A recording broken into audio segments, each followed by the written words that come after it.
Hello, my name is Andre Buckles and I lead the recruiting function for the Options Clearing Corporation. OCC was founded in 1973. We are the largest listed equity derivatives clearing organization in the world, and we employ around 800 plus people in Chicago, Dallas, Washington, D.C., with a small number of remote workers. I'd like to share some insights today that you might find helpful with regards to being an engaged employee in a newly remote workforce world. The reason I think this is important, OCC historically had not had people working outside of our office until 2020, when the whole world changed pretty much overnight.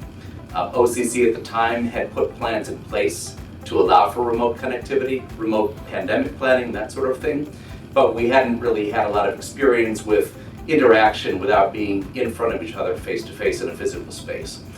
And what unfortunately happened for us is we had about 2 weeks to be able to get all of this up and running, to be able to figure out technology, to be able to figure out norms and behaviors, and to be able to really decide how we were going to keep all of our current employees and future employees engaged and willing participants in all the activities that would take place from a day-to-day basis. What we have learned over the course of the last successful 18 months plus is engagement takes many different forms when you are working remotely.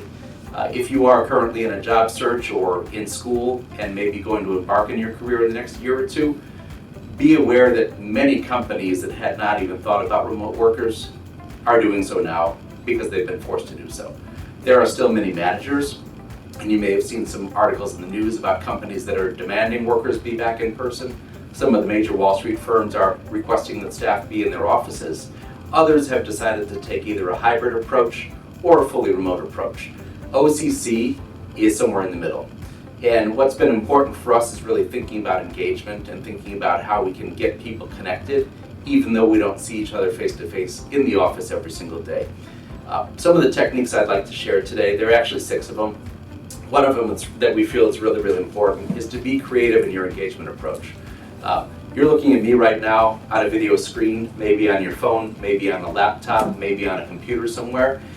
At OCC, we use video technology, but what we found in the course of our day-to-day work is not everyone's actually using their camera, either because it technically doesn't work for them, maybe they're not as comfortable with a camera setting as they should be, or maybe it's something that they just haven't gotten used to doing.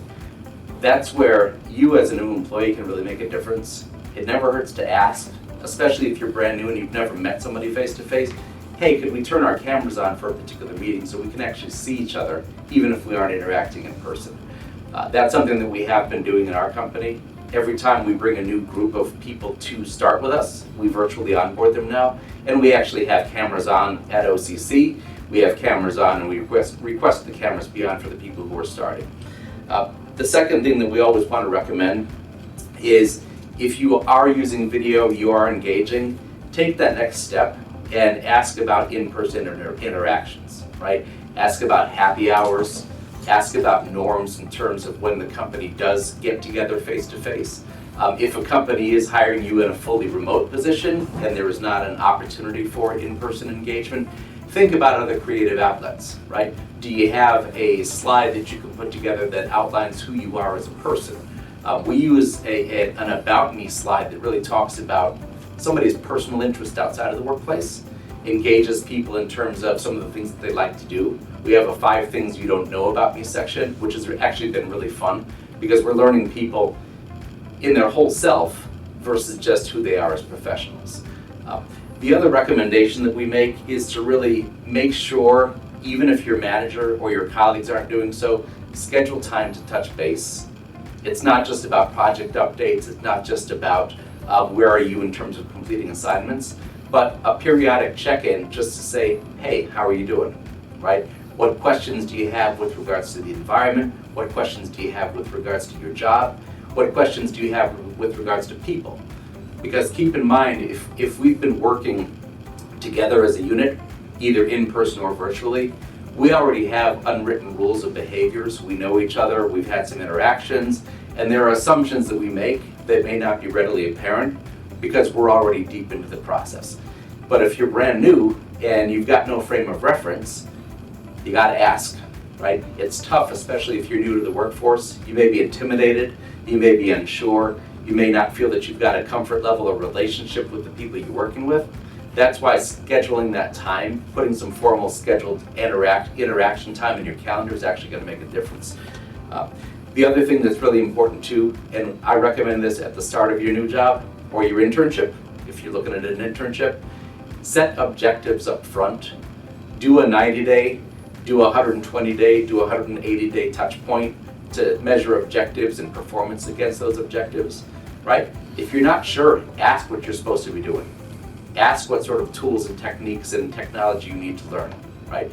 Ask who are subject matter experts you can lean on within your peer group. We talked about engagement and interaction. That's a great way to get to know people virtually. Ask the people who know the information questions about it. Set up some informal one-to-one time to learn about someone's department or structure. If there's a group that you work with on a very regular basis, get time in front of them so they get to know who you are and you get to know who they are. The other pieces that are really important too is continuous learning. So if you are in school right now, learning is a mindset that you're achieving 24 hours a day, hopefully, because you've got classes, you've got tests, you've got papers and so forth. In the workplace though, learning does not stop. Many companies have formal training programs, development programs. Many companies will pay for certifications. Ask what learning opportunities are out there. If there are information sessions on products or people or the industry, take advantage of them. The MarketsWiki World of Education is a huge opportunity as well because you get to see professionals from a variety of industries. You get to hear people who are actually performing the work that you may want to do at some point in your career, and you get to learn about sort of what goes on and what makes the markets tick. Those are all huge opportunities for engagement and learning, and the more you're learning, the more you continuously stretch yourself, the more successful you're going to be because you'll have subject matter expertise and knowledge that other people are going to demand, right? If you become indispensable because you know things other people don't know or you're willing to teach people things, that's career stability. That's an opportunity for you really to build yourself into a successful professional. The other thing that's really important is, and this is controversial, there's been talk about work-life balance, there's been talk about work-life integration. My belief is bringing your whole self to work is important, right?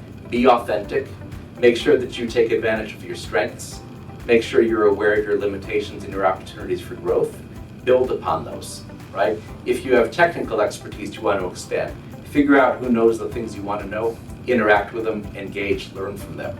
If there are areas where you feel like you've got some additional expertise, figure out how you can volunteer to actually speak about this, present your ideas, present your information.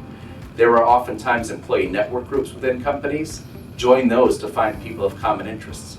And they can be affiliations based on ethnicity, they can be affiliations based on gender identity, they can be affiliations based on social networks. And those are really powerful because you get to meet people in a less structured setting where you don't have deadlines and deliverables and projects. And finally from there, I think that what's also important is to make sure if you have concerns about cultural fit with a company or you just don't understand the culture, observe people, attend informational meetings, read information that's put out. Oftentimes there are company newsletters or company websites. Absorb as much as you can. Make sure that you are a sponge for continuous learning and continuous engagement. And ultimately, what will happen is the time that you spend engaged in professional pursuits, whether it's a structured 9 to 5, 40 hours a week, or it's an unstructured remote, log in from wherever in the world you want, you're going to be successful as long as you continue to ask the questions, how can I do better? How can I be better? What do I need to know today? And in the remote work environment, it's especially important that you are proactively reaching out, you're proactively engaging. If you're not hearing from people, take the initiative, use instant messaging, Slack, Jabber, Link, Zoom, whatever it is, to build those bridges and build those connections so you too can have a successful and long career in the financial services industry. Best of luck in all your pursuits.